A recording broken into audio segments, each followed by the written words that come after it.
सोमवार को दिल्ली में नक्सल समेत तमाम मुद्दों को लेकर केंद्रीय गृह मंत्री अमित शाह ने अहम बैठक ली। इस बैठक में अमित शाह ने छत्तीसगढ़ सरकार की तारीफ की।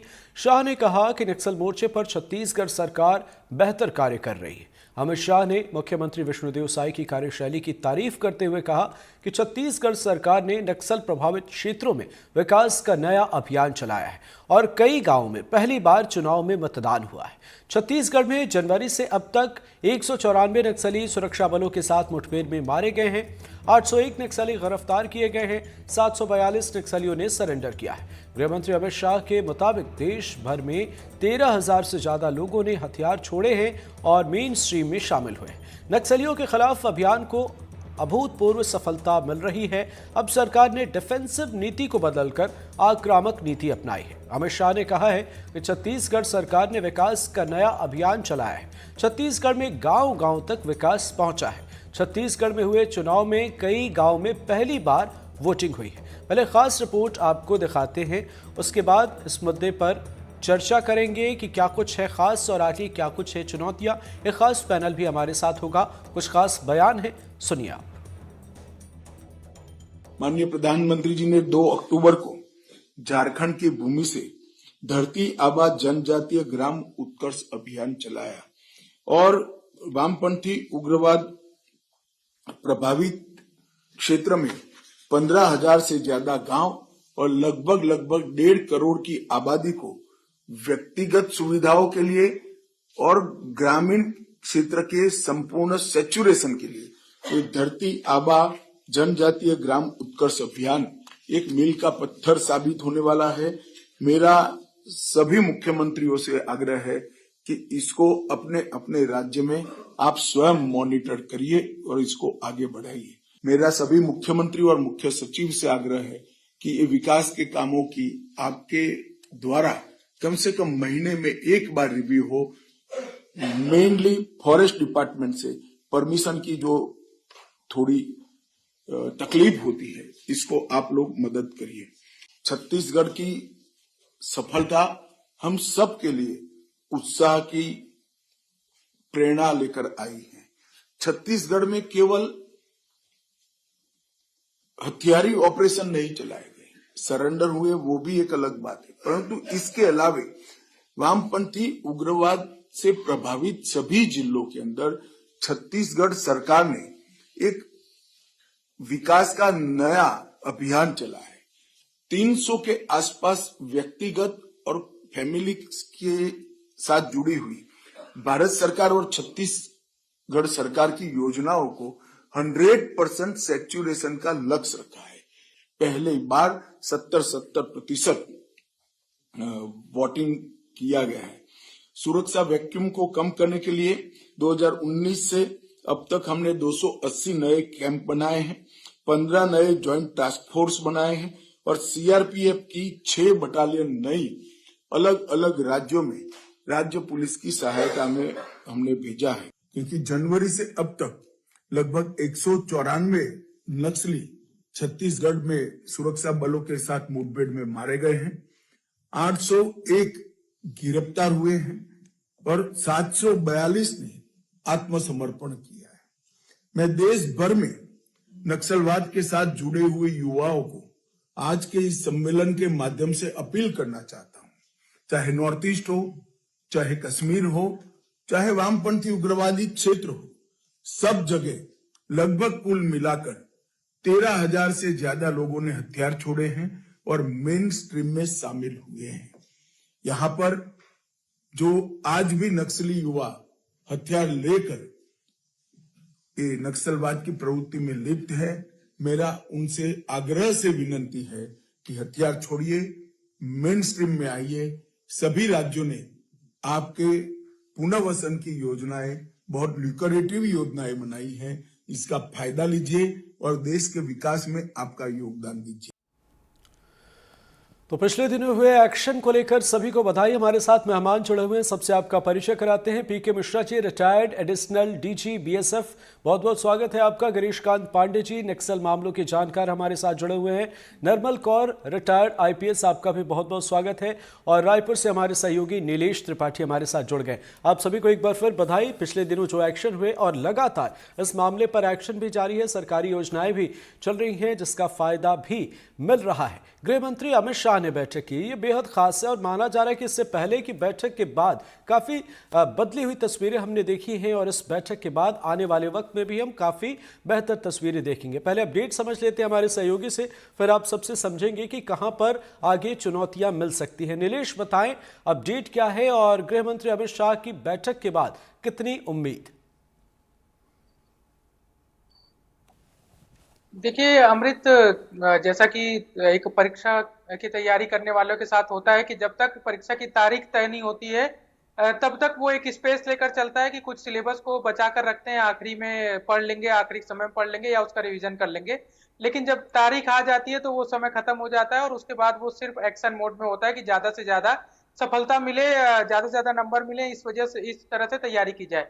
नक्सल समस्या को लेकर अब यही एक नीति दिख रही है कि केंद्रीय गृह मंत्री ने एक तारीख तय कर दी है। 31 मार्च 2026 तक न सिर्फ छत्तीसगढ़ बल्कि भारत से नक्सल समस्या का समाधान करना है, ये एक तारीख तय कर दी है। उस तारीख के तय होने के बाद से लगातार जो काम है इस क्षेत्र में, चौतरफा काम वो बढ़ रहे हैं। आज की जो बात है कि आज गृह मंत्री ने छत्तीसगढ़ की तारीफ की, जो दंतेवाड़ा नारायणपुर बॉर्डर पे जो एक सफलता मिली है, 31 नक्सलियों को मारने का दावा जो पुलिस कर रही है, 100 भी बरामद कर लिए गए हैं, उसको लेकर तारीफ की। और ये भी एक अपील की कि न सिर्फ हथियार से बल्कि जो लोग सरेंडर करना चाहते हैं उनके लिए अच्छी नीति है। इसके बाद कहा जा रहा था कि प्रधानमंत्री से भी छत्तीसगढ़ के मुख्यमंत्री की मुलाकात होगी, लेकिन उसको लेकर अभी तक कोई अपडेट नहीं है।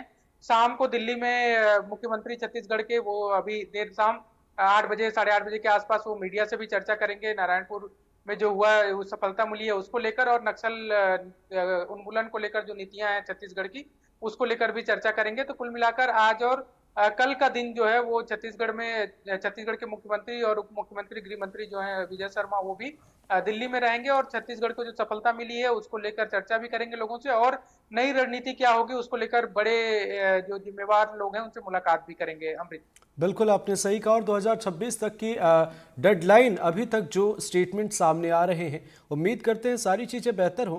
पीके मिश्रा जी, एक बड़ा सवाल ये है, कहा जाता है तमाम बातों के बीच में कि offence is the best defence, और अभी सरकार भी उसी रास्ते पे है, ऑफेंसिव मोड में है, इसका फ़ायदा भी मिलता हुआ नज़र आ रहा है। लेकिन चुनौतियों के तौर पर आप क्या देखते हैं? देखिए, जो अमित शाह जी आज सुबह जो मीटिंग हुआ था एमएचए में, चीफ मिनिस्टर और चीफ सेक्रेटरी और डीजी पुलिस के साथ, जो 10 स्टेट है जहां पर नक्सलाइट्स काफी उपद्रव मचाते हैं, उन्होंने सही कहा, ऑफेंसिव एक्शन जरूर चाहिए। Offensive is the best defence, because इसी अगर हम सिर्फ डिफेंसिव रहेंगे, अमृत मैं बताना चाहता हूं, बॉर्डर में भी बहुत साल पहले 2014 से पहले हम डिफेंसिव थे, इसलिए पुलवामा जैसे काफी इंसिडेंट हमारे पास हुआ और हम सहते रहे। इसलिए बॉर्डर में जो हमारे फोर्स तैनात है तो उनको क्लियरली डिसीजन दे दिया गया कि जो बॉर्डर में जो जवान भी है, अगर वो चाहता है कि जरूरी है उसको अपना वेपन खोलने के लिए, मारने के लिए दुश्मन को, वो बिना ऑर्डर का फायरिंग कर सकता है। बहुत बहुत बढ़िया बात हुआ, जिसमें उनका मनोबल बहुत ऊंचा हो चुका है। यही चीज जो है नक्सलाइट्स एरिया में भी हुआ है। ऑफेंसिव स्पिरिट हमको रखना पड़ेगा। अदरवाइज एक तो है कोऑर्डिनेटेड ऑपरेशन, एक होता है डेवलपमेंट ऑफ वेपन्स लॉजिस्टिक्स, एक हो गया development of communication, both type of communication, wireless communication plus road communication, ये दोनों कम्युनिकेशन के ऊपर। और दूसरा है मैक और इंटेलिजेंस, जो फील्ड इंटेलिजेंस आता है, 2 टाइप का है। फील्ड इंटेलिजेंस जो आता है उसको इमीडिएटली सब सिक्योरिटी एजेंसी के बीच में तुरंत इंफॉर्मेशन दिया जाना चाहिए। और दूसरा है फील्ड इन्फॉर्मर, ये बहुत जरूरी है। और सबसे अच्छा जो डीएसजी हमारे हैं, जो छत्तीसगढ़ में जो काम अभी नारायणपुर में जो इंसिडेंट पर वो गए थे, 1500 हमारे जवान गए थे, जो सफलता, इतना बड़े सफलता हासिल किए थे, तो वो फील्ड को जानते हैं, टेरेन को जानते हैं, उसी टेरेन में ऑपरेट किए हैं, तभी वो जानते थे कि वो नक्सलाइट्स जो हैं किस ग्रुप के थे, किस प्लेटून के थे, और उनका टैक्टिक्स क्या अपनाएंगे, वो जी। फील्ड में किस टैक्टिक्स अपनाएंगे, और उनको काउंटर करने के लिए हम किस तरीके से टैक्टिक्स अपना सकते हैं। ये बहुत अच्छे रिहर्सल करके गए थे, और बहुत अच्छा था कि इनका ब्रीफिंग बहुत सुंदर से बनाया गया था, और इंटेलिजेंस गैदरिंग भी बहुत अच्छा था, इसलिए वो कार्रवाई कर सके। और देखिए 1500 जवान जब जाते हैं और ये इस टाइप का टेरेन में, इंफॉर्मेशन जरूर लीक आउट हो जाता है, लेकिन ये चीज रहा, भगवान जो चाहे कि वेदर जो था, वेदर उनको हेल्प किया। और दूसरा, जो नक्सलाइट्स का जो हमारा जो नंबर 6 कंपनी का जो प्लेटून जो थे, वहां पर तकरीबन 50 लोग थे, उनका कम्युनिकेशन प्रॉपर नहीं हो सका, जिसलिए भी वो मारे गए। But you see our communication, our tactics, our operation, our offensive spirit, our war बिल्कुल, नहीं नहीं, ये स्ट्रैटेजी तो ठीक है और इसका असर भी पड़ता है। लेकिन हमारे साथ गिरीश कांत पांडे जी हैं, नक्सल मामलों के जानकार। पांडे जी, एक बड़ा सवाल ये है कि वे इलाके जहां पर अस्पताल नहीं है, सड़कें नहीं हैं, एम्बुलेंस जाने के लिए सड़कें नहीं हैं, मूलभूत सुविधाओं की कमी है, स्कूल नहीं है, 2 वक्त की रोटी आज भी सवाल है, उन इलाकों में हम जो नक्सलियों पर एक्शन ले रहे हैं, क्या ये ऑफेंसिव स्ट्रैटेजी काफ़ी है नक्सलिज्म को ख़त्म करने के लिए, या तात्कालिक इसे आप देखते हैं? अमृत जी, मैं 2 बात कहना चाहता हूं। जैसे नीलेश जी ने कहा है कि जो केंद्र और राज्य सरकार का जो डेडलाइन है मार्च 26 तक नक्सलवाद को देश से खत्म करने का, हम लोग जो रिसर्चर हैं, हम लोग पहले भी पूर्व में हम ऐसा डेडलाइन कई बार देख चुके हैं। मुझे याद है दिसंबर 2018 में जो वर्तमान डीजी है अशोक जुनेजा जी, जो पहले एडीजी नक्सल ऑपरेशन थे, वे और उपाध्याय सर प्रेस कॉन्फ्रेंस लेके बोले थे कि 2018 दिसंबर में उनका बयान था कि वो दिसंबर 2024 तक नक्सलियों को खत्म कर देंगे, और आज आप स्थिति देखते हैं। तो ये जो डेट दिया जाता है एंड करने का, इसको समानुपातिक प्रगति भी उसमें आना चाहिए कि आप मार्च 25 तक क्या अचीव करेंगे, जून 25 तक क्या अचीव करेंगे, दिसंबर 25 तक क्या करेंगे, तब जाकर के आप उसमें सफलता प्राप्त कर सकते हैं। आखिरी डेडलाइन आने से, जैसे नीलेश जी ने कहा कि परीक्षा की तैयारी करेंगे, तो परीक्षा फिर वो तो 26 में होगा, अभी फिर वो सोए रहेंगे। तो समानुपातिक प्रगति का डेडलाइन आना जरूरी है। आपका जो प्रश्न था कि जिस क्षेत्र में प्रगति की धारा बिल्कुल नहीं बही है, तो हम लोग जो रिसर्च में पाते हैं कि नक्सली 3 चीज से बहुत घबराते हैं। एक सुरक्षा बल है, दूसरा विकास है, और तीसरा लोकतंत्र है। तो आप सही बोल रहे हैं कि जब तक उस क्षेत्र में विकास की धारा नहीं बहेगी, पर्टिकुलरली पीने का पानी है या एजुकेशन सिस्टम है, हेल्थ केयर का कोई ना कोई चीज वहां पे होना चाहिए, और कनेक्टिविटी, इतना अगर हो भी गया तो एक कुछ न कुछ गवर्नमेंट का पॉइंट उस अंतिम गांव तक पहुंचता है, जो बहुत जरूरी है। और जहां तक इसमें और आगे बढ़ने का है, मेरा एक मानना है आम जनता के बीच में पॉलिटिकल पार्टिसिपेशन होना बहुत अनिवार्य है। आम जनता के बीच में लीडर पैदा करना जरूरी है, क्योंकि उस क्षेत्र में किसी भी प्रकार का लीडरशिप खत्म हो चुका है, और नक्सलियों का जो सफाई अभियान था उसके तहत न वहां कांग्रेस का, न भाजपा का, न कम्युनिस्ट पार्टी का किसी का कोई लीडरशिप नहीं बचा है। तो वहां एक लीडरशिप पैदा करना, पॉलिटिकल पार्टिसिपेशन पैदा करना, ये बहुत इंपॉर्टेंट है।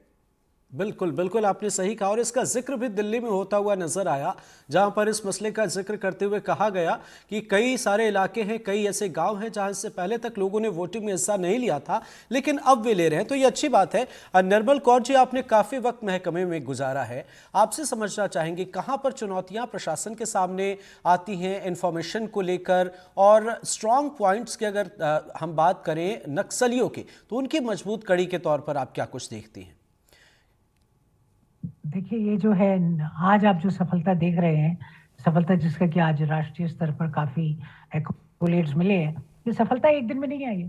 तो पिछले 10 वर्ष वर्षों से 11 वर्षों से ये प्लान चल रहा है और विकास हुआ है, बहुत क्षेत्रों में विकास हुआ है, कम्युनिकेशन में हुआ है, इंफ्रास्ट्रक्चर में हुआ है, लाइवलीहुड प्रोग्राम्स में हुआ है, लिविंग विद डिग्निटी से हुआ है, हेल्थ और एजुकेशन केयर के काफी प्रोग्राम्स गए हैं। क्या है कि ये विकास पिछले 10 पहले तो मोबाइल टावर्स ही नहीं थे, कनेक्टिविटी नहीं थी। एक नक्सल एरिया के लिए खास तौर से मोबाइल टावर्स का प्रोग्राम चलाया गया, जिसके आधार पे बहुत सारी एरियाज में कनेक्टिविटी आ गई।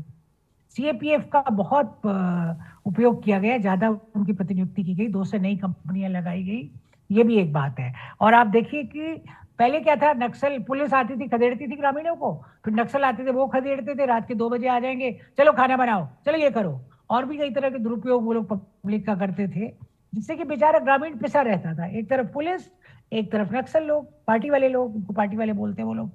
तो क्या है कि अब उनको एक आत्मसम्मान से जीने की बात हुई है, क्योंकि उन तक काफी स्कीम्स है जो सुदूर क्षेत्रों में पहुंच रही है, सड़कें पहुंची हैं, मोबाइल टावर पहुंचे हैं, कम्युनिकेशन पहुंचा है, आधुनिक साधन पहुंचे हैं, राशंस पहुंचे हैं। और एक और बड़ी बात जो हुई है, ये जो FCRA है, ये जो अर्बन नक्सल है, जो इनको फंडिंग जो चलती रहती है जैसे बहुत सारे ग्रुप्स की, FCRA वो जो कंट्रोल किया गया फॉरेन एक्सचेंज जो रेगुलेशन एक्ट पे, FCRA बाहर की फंडिंग जो कंट्रोल की गई इन वामपंथी दलों पे, उससे भी एक अच्छा असर पड़ा, क्योंकि इनकी जो फंडिंग थी बहुत सारी FCRA के माध्यम से आती थी या अर्बन नक्सल्स के माध्यम से आती थी, जो कि अब काफी हद तक कम हो गई है, इसका भी असर पड़ा है। तो ये सफलता आज आपको एक बड़ी दिख रही है, परंतु इसके पीछे वर्षों का अथक सतत प्रयास है। हमारे जो नीलेश जी ने अभी कहा कि हमें 2-3 चीजें करनी है, देखिए शुरू से पहले दिन से हम लोग कह रहे हैं, अब तो हम लोग बूढ़े हो गए, जब हमने सर्विस ज्वाइन की थी बहुत शुरू में, मैं बताती हूँ 1983-84 की बात होगी, तब ग्रामीण क्षेत्रों में जो नक्सल प्रभावित दिखे, बाद में बहुत दशकों तक ये था कि कभी जाइए गांव में, कहीं पे कांग्रेस का झंडा लगा रहता था, कहीं पे आजसू का झंडा लगा रहता था, कहीं पे कोई झंडा लगा रहता था, थोड़ी बहुत पॉलिटिकल एक्टिविटी थी, राजनीतिक गतिविधियां थी। तो यही था कि राजनीतिक गतिविधियां एकदम खत्म हो गई, सिर्फ पार्टी वाले आते जाते थे या फिर पुलिस आती थी कभी। और ये जो राजनीतिक पार्टिसिपेशन है, पॉलिटिकल पार्टिसिपेशन है, जो कुछ भी मतलब मेन स्ट्रीम में जान लाना है, उनको मुख्य धारा में लाना है। देखिए बात कहने के तो बहुत तरीके हैं, आप बंदूक से भी कह सकते हैं, आप वोट से भी कह सकते हैं। आप मुख्य धारा में आइए, आप पार्लियामेंट में जाइए, असेंबली में जाइए, विधानसभा में जाइए, संसद में जाइए, जो नीतियों को आप बदलना चाहते हैं बदलिए लोकतांत्रिक तरीके से। इसके लिए आपका एक राजनीतिक जो पॉलिटिकल पार्टिसिपेशन है बहुत जरूरी है। तो गांव में पॉलिटिकल एक्टिविटी करीब करीब शून्य हो चुकी है और अब थोड़ा थोड़ा रिवाइव हो रही है, परंतु उस स्तर तक नहीं जो कि जरूरत है। और प्रगति के काफी मतलब संसाधन बड़े हैं, प्रगति हुई है, चीजें काफी बड़ी है, परंतु उस जी एक बात मैं सिर्फ और कहना चाहूंगी कि जो लाइवलीहुड प्रोग्राम्स है, जैसे स्किल डेवलपमेंट है, ये सब है, इस सब से भी काफी हुआ है कि लोगों को एक आत्मसम्मान से उनको मतलब सशक्तिकरण किया गया ग्रामीण, सुदूर ग्रामीण में रहने वाले लोगों का, जो बहुत गरीब थे, जिनकी कहीं तक कोई पहुंच नहीं थी, ना प्रशासन तक, मतलब ना संतरी तक, ना मंत्री तक, कहीं नहीं। वो लोग अब काफी आत्मसम्मान से जीने का मतलब तरीका उनको प्राप्त हो रहा है, वो संसाधन। और इससे भी नक्सल जो पार्टियां हैं, पार्टी वाले हैं, उन पर उनका प्रभाव काफी कम हुआ है सुदूर ग्रामीण क्षेत्रों में। और एक सवाल आपने और पूछा था कि हम क्या चुनौतियां देखते हैं। चुनौतियां बस यही है कि जो इंटेलिजेंस गैदरिंग है, इंटेलिजेंस गैदरिंग को और स्ट्रेंथन करना पड़ेगा। आपकी जो खुफिया, जैसे नारायणपुर में हुआ है, नारायणपुर तो लास्ट प्लेन एरिया, इसके बाद से वो पहाड़ शुरू हो जाते हैं अबुझमाड़ के। तो बस्तर जिला है, बस्तर पहले एक जिला होता था, अभी 8 जिलों में बांटा गया है, उससे भी प्रशासनिक सुविधाएं बढ़ी है। तो हमें लगता है कि अब चुनौतियां कम होंगी और डेडलाइन फिक्स की है, पर जैसा कि नीलेश जी की बात मुझे एक बहुत अच्छी लगी कि एक प्रोपोर्शनेट प्रोग्रेस साथ के साथ दिखनी चाहिए। ऐसा नहीं कि अचानक एग्जाम आ गया तो डेट शीट में जब एग्जाम की डेट है तब आप रट्टे मार रहे हो, 25 की शाम को रट्टे मार रहे हो और 26 को एग्जाम है, ऐसा नहीं। आपको एक साथ के साथ कुछ मतलब एक वो डेडलाइन सेट करनी पड़ेगी, जो पीरियोडिक डेडलाइंस है बीच बीच की, कि आज तक ये करेंगे, अगले 1 महीने में ये करेंगे, 2 महीने के अंत में ये करेंगे, 3 महीने के अंत में ये करेंगे, ताकि हमने जो मार्च 26 की डेडलाइन जो सरकार द्वारा दी गई है केंद्र सरकार की, उसको हम पूर्ण रूप से मार्च 26 में प्राप्त कर लें। ये ऐसा मेरा मानना है। सही कहा, थिंग्स आर गुड। जी नीलेश जी, तो अक्सर ग्राउंड जीरो पर भी आते जाते रहते हैं, उन इलाकों में भी पहुंचे हैं जहां पर काफ़ी समस्याएं हैं। नीलेश, एक बड़ा सवाल ये है, हमने पॉजिटिव पहलू, नेगेटिव पहलू, स्ट्रैटेजी, डेवलपमेंट सबकी बात की। राजधानी में सियासी गलियारे में क्या कुछ चीज़ें चल रही हैं, कितने बदलाव आप देख रहे हैं, और उन इलाकों में जब आप जाते हैं जो नक्सल प्रभावित इलाके हैं जहाँ पर मूलभूत सुविधाओं की कमी नज़र आती है, वहां पर आपको कितना फर्क देखने को मिलता है? क्या लगता है कि क्या कुछ चीजें बदल जाती तो तस्वीरें और बेहतर तरीके से बदलती? देखिए अमृत, हम इसी घटना का जिक्र कर लेते हैं। पॉलिटिकल तो खैर बयानबाजियां जो है वो सबके सामने है, लेकिन जो अभी जो सबसे बड़े सफलता के रूप में जो सरकार दावा कर रही है और इसका दिल्ली तक चर्चा हो रही है और वाहवाही भी हो रही है, उसी इलाके की बात कर ले कि उस गांव में सरकार की मौजूदगी की अगर बात करें तो सिर्फ और सिर्फ फोर्स कभी पहुंची है। इसके अलावा जो वहां के ग्रामीणों ने बताया बातचीत में, जब हमारी टीम पहुंची, हम अलग अलग गांव में उन इलाकों के, चाहे थुलथुली हो, चाहे ग्वाली हो, गवाड़ी हो, आसपास के जो इतने भी गांव हैं, कि साल में 2-3 महीने में एक आध बार जो स्वास्थ्य विभाग की एनएचएम की जो टीम होती है, जो सबसे निचले स्तर पर काम करती है, वो टीम सरकारी व्यवस्था के तौर पर पहुंचती है। इसके अलावा सारी चीजें, मूलभूत सुविधाओं, जैसे 3-4 किलोमीटर तो पहाड़ी ही चढ़ना पड़ता है, वो चैलेंज है कि वहां सड़क कैसे बनाई जाए, स्वाभाविक है। लेकिन इसके अलावा राशन की बात हो या फिर जो बिजली की, तो कोई संभावना नजर नहीं आती है फिलहाल जब तक काम न किया जाए। इसके अलावा स्वास्थ्य के क्षेत्र में जैसे बताया, स्कूल की कोई बात हो, सरकार की मौजूदगी वहां नजर नहीं आती है। एक और चीज चुनौती के तौर पर जब मैं देखता हूं कि ये इतनी बड़ी सफलता के रूप में हम जरूर अभी इस पर चर्चा कर रहे हैं, लेकिन हमको इसके दूसरे पहलू पर भी सोचना चाहिए कि जब हमारे 1000 से 1500 जवान एक पूरी संयुक्त रूप से एक इलाके में घुसते हैं और हमको जानकारी मिलती है इंटेलिजेंस से कि 70 नक्सलियों की वहां लगभग आमद है, और उसमें कमलेश जैसा एक लीडर भी है जो उस इलाके में काफी सक्रिय है, डीकेएसजेडसी का। और वो कमलेश भागने में फरार, वहां से जो फरार होने में सफल हो जाता है। ये भी एक बड़ी चुनौती है कि जब आप इतने बड़ी संख्या में एक मूवमेंट कर रहे हैं, पूरी रणनीति के साथ काम कर रहे हैं, तो वहां पर नक्सली अपने उस टॉप लीडर को बचाने में सफल हो जाते हैं। इसके अलावा कुछ और टॉप लीडर्स की, जिनके बारे में शायद इंटेलिजेंस को जानकारी नहीं थी, वो भी वहां मौजूद थे, एक बड़ा कार्यक्रम करने वाले थे। उन लोग, एक बड़ी वारदात को भी अंजाम देने की कोशिश की जा रही थी। एलएमजी जैसा हथियार वहां से बरामद किया जाता है, जिसे वो अगर जिसको मशीन गन, जो लाइट मशीन गन कहा जाता है, वो अगर वहां मिल रहा है तो इससे एक अनुमान लगाया जा सकता है कि कितनी बड़ी साजिश को अंजाम देने की कोशिश थी, कितने बड़े लीडर वहां थे। उनमें से कई लीडर भागने में जो है सफल हो गए हैं। तो ये भी एक बड़ी चुनौती है कि कितनी बड़ी संख्या में निकलने के बाद, चौतरफा प्लानिंग के साथ घिरने के बाद भी कई लीडर नक्सलियों के भाग गए। तो उन इलाकों में जहां से वो भागे होंगे, जिस तरह से भागे होंगे, उनको फिर आगे से रोकना, और ऐसी जब भी ऑपरेशन हो तो उसमें ज्यादा से ज्यादा जो जी लीडर वहां मौजूद हैं उनको भी मार गिराना या पकड़ लेना, ये एक भी एक चुनौती होगी। उसके लिए रणनीति बनानी पड़ेगी, और जो सुविधाएं हैं, सरकार की आमद है, वो उन इलाकों में जितना ज्यादा होगी उसका असर उतना फायदेमंद होगा। बिल्कुल बिल्कुल, आपने सही कहा कि इससे काफी फर्क पड़ने वाला है। लेकिन एक खास मसले का आपने जिक्र किया, जब हमारी बटालियन जा रही थी। पीके मिश्रा जी, लंबा अनुभव है सर, आपसे समझना चाहेंगे, हमारी एक जो बटालियन है वो जाती है, उन्हें भनक तक नहीं लगती है। की पॉइंट के तौर पर आप क्या कहना चाहेंगे और क्या सुझाव आप देना चाहेंगे? क्योंकि अगर यहाँ पर बेहतर तरीके से ऑपरेशन को अंजाम दिया गया है तो जाहिर सी बात है कि एक बड़ा सहयोग भी जाने अनजाने तरीके से हमें मिला है।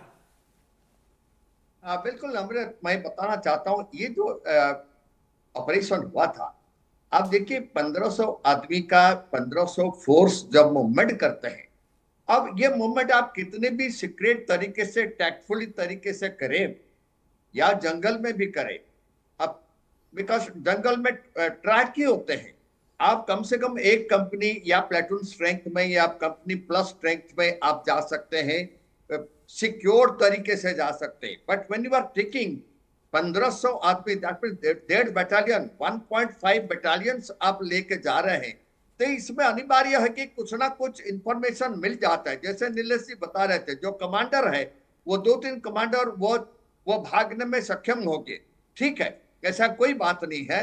जैसे हिजबुल्लाह का मेरुदंड टूट गया है, उस मुताबिक छत्तीसगढ़ में नक्सलाइट्स का मेरुदंड टूट चुका है, ठीक है, कुछ लीडर्स मौजूद हैं, लेकिन मेन चीज है जो अभी अमित शाह जी बताए थे, ऑफेंसिव स्पिरिट। हमको दो चीज मैं सुन रहा था सर वक्त कम है, प्लीज शॉर्ट में। यस जी ऑफेंसिव स्पिरिट रखना है, और दूसरा है इंटरस्टेट जो गार्डिंग है उसको देखना चाहिए। अगर ये एक्शन हुआ, जैसे पहला बार जब जहां पर विजय शुक्ला जी मारे गए थे, वहां से जब वो टीम जो थे तुलसी डोगरी होकर के मालकानगिरी, कोरापुट, ओडिशा को चले गए थे, हमको वो जो बॉर्डर का इलाका है उसको पहले क्लोज करना पड़ेगा। और साथ में डेफिनेटली निश्चित तौर पर आपने एक बड़े मसले का जिक्र किया है। सर एक शॉर्ट कमेंट गिरीश पांडे जी से भी लेना चाहेंगे। पांडे जी, नक्सल प्रभावित इलाकों में जो ग्रामीण हैं, जो कम पढ़े लिखे लोग हैं, वे कितना फर्क बताते हैं प्रशासन और नक्सलियों के बीच में? वे किस तरीके से देखते हैं? प्लीज शॉर्ट में। असल में जो नक्सल प्रभावित क्षेत्र के जो ग्रामीण है, उनके सामने समस्या ये होती है, जब पुलिस वाले जाते हैं तो उनकी बात में हाँ हाँ मिलाते हैं, और जब नक्सली जाते हैं तो उनकी बात में हाँ हाँ मिलाते हैं। पर ये जरूर है कि अब नक्सल प्रभावित क्षेत्र गांव में मोबाइल हो गया है, मोटरसाइकिल और साइकिल हो गया है, और वो बाहरी दुनिया में आने लग गए हैं और देखने लग गए हैं। इसका प्रभाव अब उनके जीवन में हो रहा है। और ऐसे ही एक चीज मैं पिन पॉइंट और करना चाहूंगा कि जो नक्सलियों का लड़ने का पैटर्न बदल डाले हैं। पहले नक्सली गांव वाले जो खाते थे वही खाते थे, अब नक्सली बड़े बड़े शॉपिंग मॉल से वो पोहा मंगाते, उपमा मंगाते हैं, और वो ब्रांडेड चीज खाने लग रहे हैं, मोबाइल फोन रखने लग गए हैं, और इससे उनके इलेक्ट्रॉनिक इंटेलिजेंस में प्रॉब्लम में पकड़ में आ रहे हैं। वो तो कई पैटर्न है जो वहाँ काम कर रहे हैं, जिसके कारण से नक्सली जो है अब निश्चित तौर पर आपने बहुत खास मसले का जिक्र किया है। और ग्रामीणों के अंदर, उन नक्सल प्रभावित इलाकों के जो ग्रामीण हैं, उनके अंदर आज भी डर है। इस डर को दूर करने की जरूरत है प्रशासन के सामने।